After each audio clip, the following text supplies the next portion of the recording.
આપણે લાભ હોસ્પિટલના ઓપનિંગમાં આવ્યા હોય, દિગ્ગજ નેતાઓ આપણી વચ્ચે હોય, સદારામ બાપાની જય બોલાવાની હોય ને આપણે આવી ઢીલી જય બોલાવીએ, આ ભાભરમાં ના ચાલે.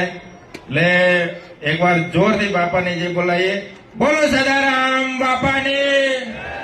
ધન્યવાદ.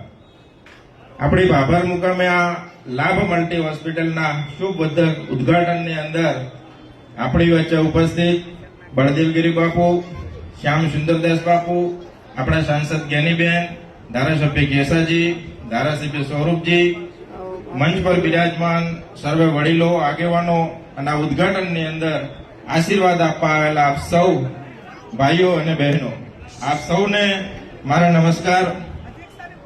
મારો પરિચય ખેમજીભાઈ આપ્યો. આપ સૌ નામથી પણ ઓળખતા હશો. આ ભાભર વિસ્તારમાં પણ 4 વર્ષ સેવાઓ આપેલી છે. ભાભરમાં 1 વર્ષ રહી પણ ગયેલો છું તિરુપતિ નગરમાં.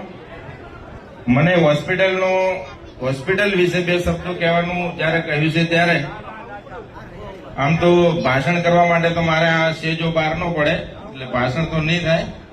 હોસ્પિટલની ડોક્ટર તરીકે વાત કરું તો જે આ લાભ હોસ્પિટલ જે આપણે આજે ભાભર મુકામે ખુલ્લી મૂકી છે એની સેવાઓની વાત કરીએ તો ગાયનેક વિભાગ છે, જેમાં ડોક્ટર અર્પિતભાઈ ને પ્રિતેશભાઈ, ડોક્ટર પ્રિતેશભાઈ છે, પોતે ગાયનેકોલોજીસ્ટ છે.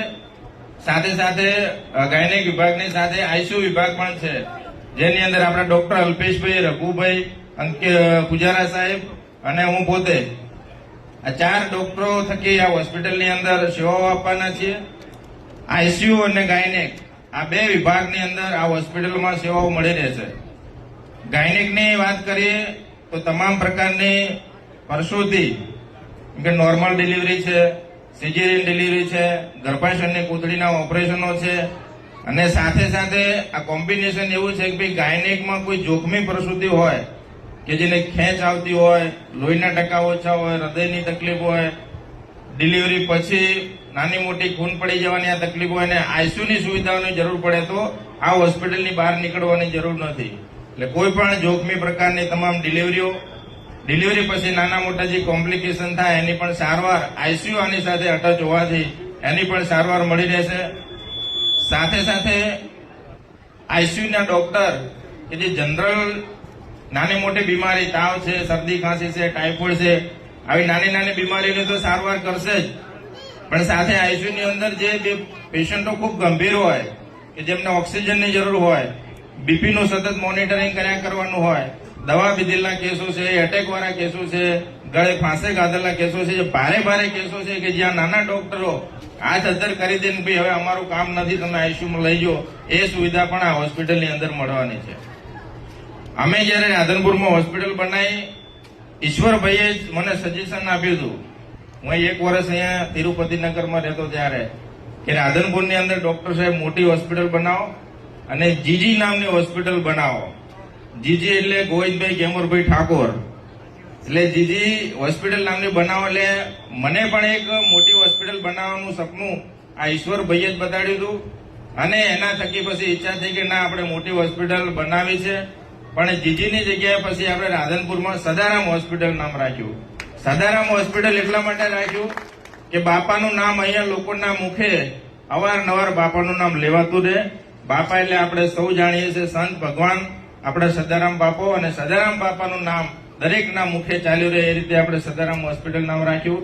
આપ સૌના આશીર્વાદથી, સદારામ બાપાની આશીર્વાદથી આજે હોસ્પિટલની અંદર સારામાં સારી સેવાઓ મળી રહી છે અને ભગવાને ખૂબ સેવા કરવાની શક્તિ આપી છે.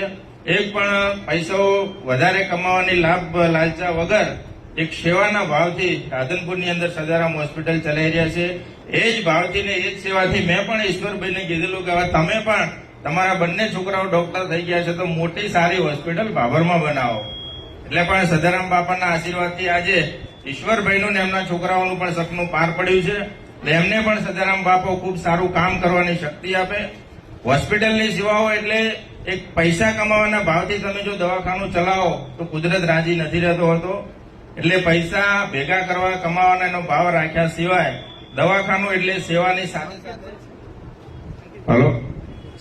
સાથે સાથે આપણો વ્યવસાય ચલાવવાનો હોય છે. એટલે અહીંયા ડોક્ટર સાહેબોને પણ વિનંતી કે આવેલા દર્દીઓને 5 પૈસો કમાવાનો લાભની આશા રાખ્યા વગર મારું દર્દી કઈ રીતે સારી રીતે સાજું થાય અને હસતું ઘરે જાય એવું કામ કરજો. અને પૈસા કમાવાનો જો ભાવ રાખીએ છીએ તો ભગવાન રાજી નથી રહેતો હતો.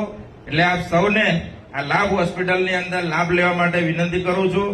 અને ડોક્ટરો તરફથી કઈ પણ નાની મોટી ફરિયાદ આવે તો હું આપને અહીંયા બાંયધરી આપું છું. મને કઈ પણ કહેજો કે હું એમને જે કઈ કહેવાનું હશે કહેશું અને વધારેમાં વધારે સારી સેવા આપે એવી સદારામ બાપાને પ્રાર્થના કરું છું. આપ સૌની વચ્ચે આવવાનું થયું, 2 શબ્દ કહેવાનો મોકો મળ્યો એ બદલ આપ સૌનો હું ખૂબ ખૂબ આભાર માનું છું.